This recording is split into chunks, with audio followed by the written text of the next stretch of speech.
So, good morning, students. In today's lecture, we will see various methods which are used to minimizing the errors.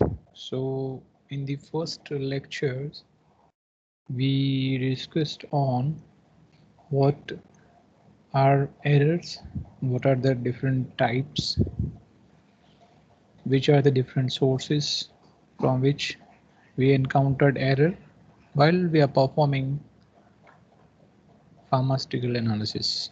Okay. So let us start with the methods to minimizing the errors.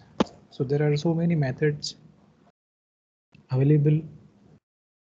If we employ those methods, then we can minimize any chances of errors. So these are nothing but the calibration of instrument or the glasswares, running a blank determination, controlled determination or controlled analysis, standard addition method, or that is also known as recovery studies, then internal standard addition method, independent method of analysis, parallel determination, and the last one is environmental or environment control. So these are 8 different methods are there which we can employ to minimize any chances of error. So let us discuss one by one. So the first one is calibration of instruments or glasswares. So for that we're supposed to know the meaning of calibration. So in short, calibration is nothing but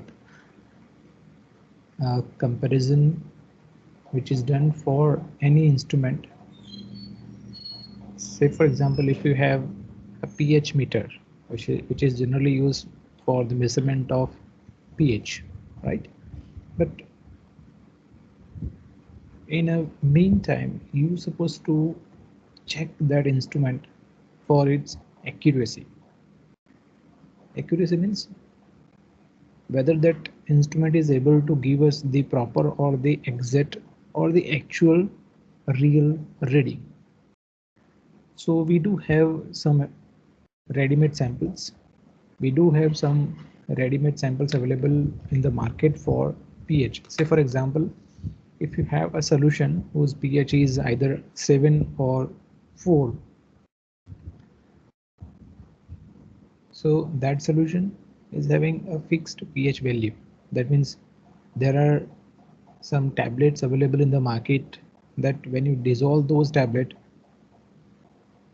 in 100 ml of distilled water, then whatever sample you received or whatever solution you have, that will have the fixed value of pH.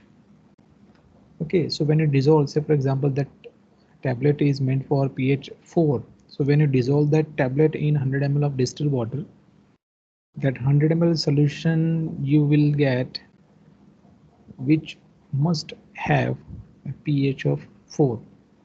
So that means you know that the pH of that solution is 4. So when you place that solution under pH meter, then their reading must be pH 4. Okay. So what we are doing, we are comparing the known measurement or the standard measurement. That means we have a solution whose pH is 4. Okay, so that is nothing but a known measurement with the measurement using your instrument. That means we are finding out the pH reading when you place that solution under pH or pH meter. Okay, so similarly we can perform calibration of weighing balance as well, because we do have standard weights available in the market. Like you might have seen some weights 500 milligram or 1 gram. Okay, so when you place, suppose you have a 500 milligram calibrated weight, when you place that weight on any digital weighing balance, then it should reflect us with 500 milligram only. So you have a standard or known measurement, that is the 500 milligram weight. When you place it on your weighing balance, if it shows 500 milligram, then you must say that your weighing balance is calibrated. So calibration is nothing but checking the performance of your equipment. So periodic calibration is required because every instrument, or if we talk about a glasswares, they undergo wear and tear due to mishandling or prolonged usage. If you are working with any weighing balance for a long time, then you'll find that because of that prolonged use or mishandling with that instrument, it might give us wrong result. So to just avoid such consequences, we supposed to perform periodic calibration. So it can be done for instrument as well as glasswares. Okay. At the same time, whatever glasswares we are using for doing the analysis, they supposed to be washed regularly. Just to avoid any traces of the previous analysis, we supposed to wash our glasswares as well. So such practices can avoid any chances of errors while you're working in a pharmaceutical analytical lab. Next is we have running a blank determination. So for that, you're supposed to know what do you understand by blank determination. So it is the analysis without using analyte. So generally it is performed to check whether the solvents or the reagents you are using for the analysis are pure or not. Let us take an example of standardization of 0.1 molar NaOH solution. So to do the standardization of 0.1 molar NaOH, first of all, what is standardization? So it is the method to determine whether the solution has got the actual strength or not. That means you do have a solution which has got 0.1 molar NaOH, or you prepared a solution of NaOH whose molarity is 0.1 molar. But to check whether whatever sample or whatever solution you prepared has got the actual molarity of 0.1 or not, that process is known as standardization. So to perform standardization, we'll take a conical flask. In that we will add 0.2 gram KHP, potassium hydrogen phthalate. Then we'll add 25 ml distilled water into it. To that solution, we'll add few drops of phenolphthalein as an indicator and titrate against our prepared NaOH solution. So you'll get some value, some burette reading. Based on that, if you do some calculation, then you can be able to find out the exact molarity of NaOH. So that is the process of standardization. But here our analyte you can consider is 0.2 gram potassium hydrogen phthalate, because there is a reaction between KHP and NaOH. So based on this, KHP is nothing but acidic in nature. So whatever acids are present, that will be neutralized by our prepared sodium hydroxide. And based on that neutralization, we can be able to find out the strength of 0.1 molar NaOH solution. So in this case, our analyte is 0.2 gram KHP. Now, the whatever burette reading you receive, that will be based on the amount of KHP only. But to avoid any chances of error, we supposed to perform the blank determination as well. So in blank, what we need to do is we need to omit 0.2 gram potassium hydrogen phthalate, and then we need to repeat the analysis.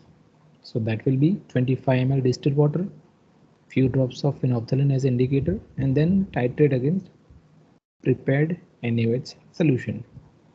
So if that blank reading without KHP will give us 1 to 2 ml reading, then what it shows, that shows that 25 ml distilled water you taken earlier will give, or it represents some sort of acidity. Okay, so that can be consider while you are preparing or while you are going for standardization of 0.1 molar NaOH. So if your reading in the normal determination is 20 ml and your reading while you are running the blank determination is, say for example, 2 ml, then from that 20 ml you are supposed to deduct out 2 ml, because that 2 ml was because of 25 ml distilled water or phenolphthalein. Okay, because that in actual reading, the 20 ml reading you have, that was because of KHP as well as distilled water as well as phenolphthalein. So we need not to consider the acidity represented by distilled water as well as phenolphthalein. Okay, so that is why you need to perform a blank determination. So that will give us a check whether the solvents or the reagent or the indicators, whatever you are using except analyte, may have any chances of impurities or not. Next is we have controlled determination. Third method of minimizing the errors is controlled determination. So here we need to perform analysis by two different ways. One is the actual normal determination, as we talked earlier. You will take analyte or the unknown concentration of the analyte in a conical flask. If it is acid based titration or volumetric titration, then you will add solvent into it, you will add some reagent and titrate that whole mixture with titrant, and you will get the burette reading, say for example 20 ml. In the case of controlled determination, you need not take the analyte, or rather you will take the analyte of known concentration. In the normal determination, the concentration of analyte is unknown to us because our main focus is to find out the concentration of unknown analyte. But in controlled determination, we need to check our methodology or the instrument. So for that, we need to take analyte of known concentration, same solvent with the same reagent, and titrate similarly as we did for normal determination. If your burette reading is 25 ml, say for example, in the controlled determination where you have taken analyte of known concentration and your reading is 25 ml, initially it was 20 ml when you perform normal determination, what it shows? It shows that there will be some difference. Okay, so just to check, or in the second one or the first one, the difference is because of some errors. Okay, so to check whether we are following the correct method or not, we need to perform this similar type of determination where we'll repeat the whole procedure for known concentration of analyte. If the results or if the burette readings are similar, then you can say that our method is free of errors. If there is some difference in the errors, that shows there is some chances of errors. So by this way, we can minimize the occurring of errors as well. Next method is we have standard addition method, or it is known as recovery studies. So standard addition method is if in analysis you get some results or the concentration of analyte is 10 microgram by doing the process of analysis. Suppose you have been given find out the concentration of this sample by so and so method, and by doing the by applying the dozz method or that method, you have come up with the concentration of analyte as 10 microgram. Okay, so that can be performed by doing the normal determination. Whatever procedure is given, unknown concentration of analyte added with solvent, some reagent, then titrate with titrant, and you will get the butyrate reading, and from that you will get the concentration of analyte. Say for example that result is 10 microgram. Now to check whether our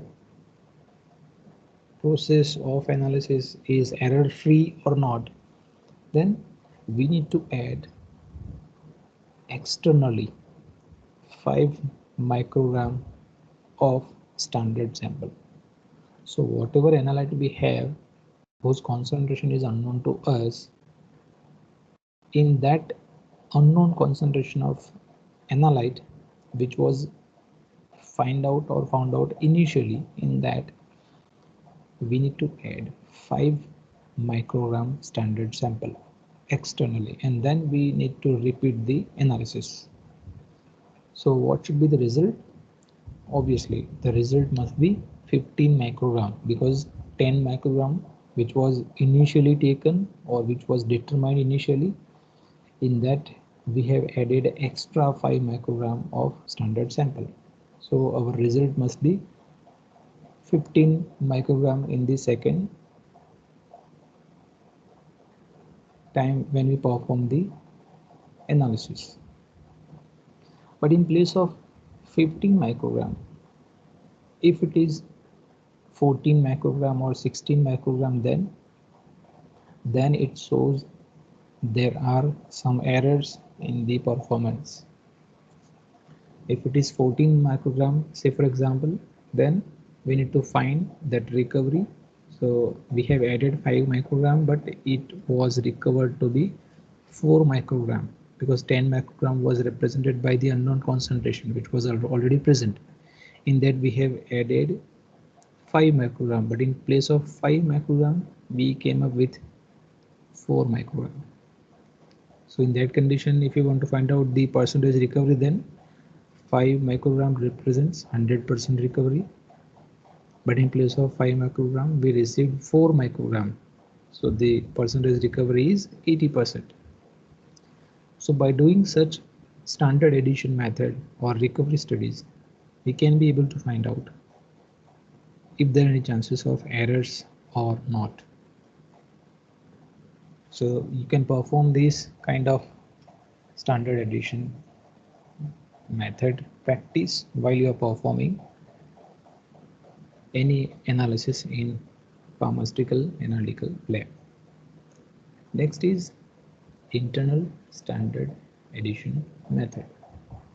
So first of all, we are supposed to know what do we mean by internal standard.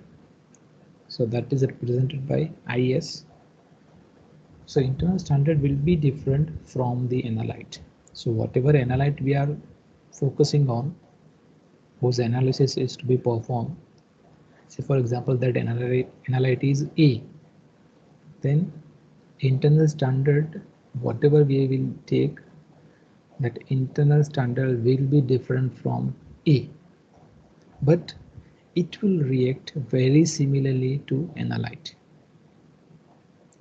So that means its chemical property will be same as that of analyte A. So when you perform normal determination,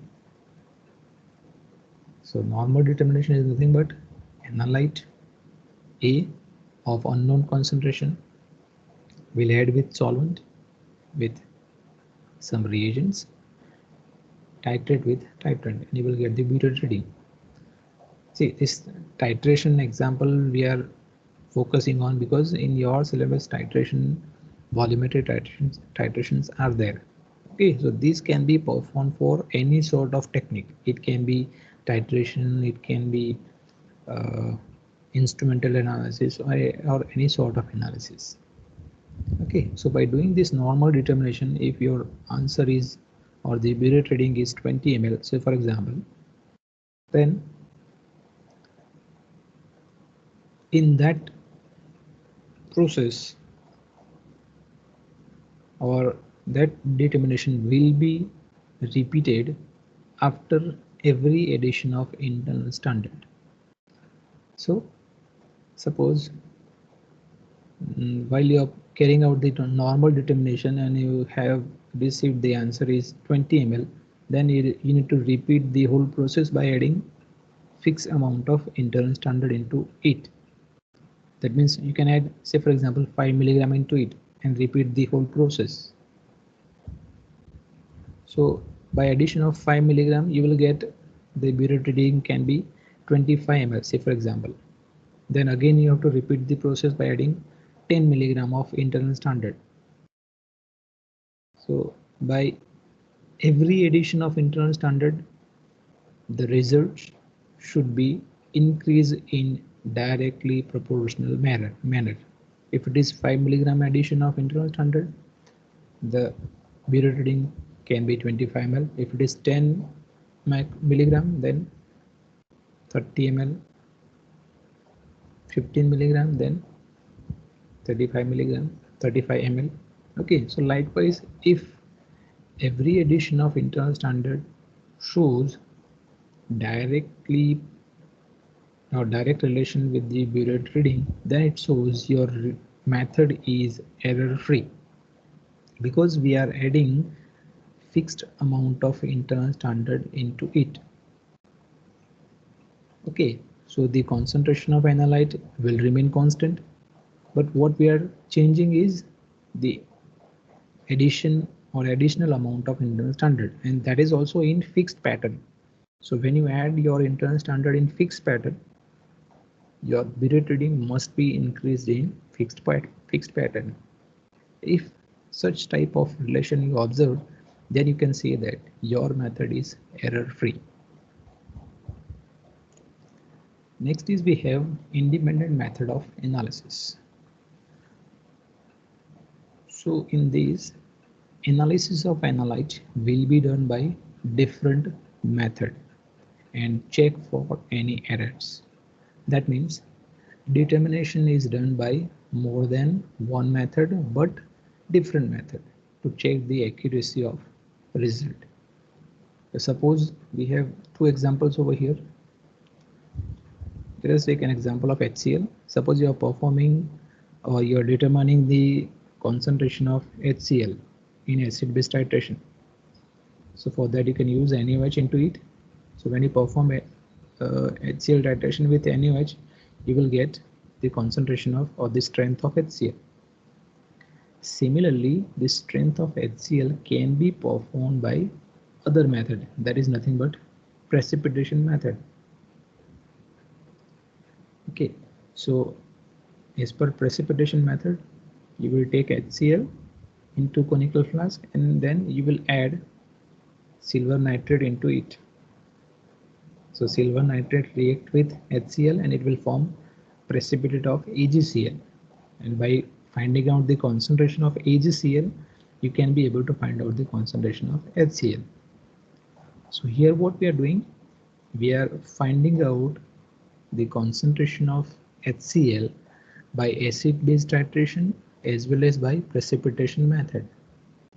If in both the cases concentration of HCl received is same, then you can say that whatever method you are following is error free. If there is some difference, then you need to cross check your method. Okay, so that is known as the independent method of analysis. So by doing such practice, you can avoid or you can check whether your analytical method is free from any errors or not. So by that way, you can minimize any chances of errors. Next is we have to perform a parallel determination. That means a single analyte or analyte concentration can be determined by a person or the analyst 1. Same process in the same condition can be performed by analyst 2 or analyst 3. So you will have to repeat the determination in duplicate or triplicate in same condition for the same analyte by different analyst, like we perform in laboratory. Suppose in a lab 20 students are there, and if they are performing the same experiment, same acid-base titration, then that is known as parallel determination. If all 20 students will get the same result, then you can say that your method is error free. If those 20 readings are different enough, then what it shows that some of the students may have encountered some errors while performing the analysis. So parallel determination is one of the method to minimize or to check the errors in our analytical process. And the last method to minimize the error is environmental control. As we talked earlier that there are some analyte or the sample which are sensitive to humidity or temperature. Okay, so those analytes which are sensitive to humidity or temperature, they need to perform, or their analysis need to perform in controlled environment. So for that you can use either AC or HVAC. HVAC is heating, ventilation, air conditioning unit. So it is an instrument or equipment that will control the environment of that particular room. Whatever humidity or temperature or the concentration of particulate matter you want, you can control humidity and the temperature of that room. So those type of room can be utilized to perform analysis of such sample or analyte.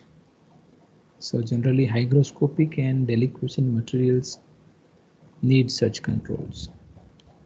So if you perform analysis by using such control, then you can avoid any chances of errors in the pharmaceutical analytical lab. So these are the 8 or 9 different methods are available with us by which we can avoid, we can minimize, we can correct errors while doing analysis in pharmaceutical analytical lab. So by this we are completing this particular concept of errors. So we have seen what are errors, different types of errors, and methods of minimizing error.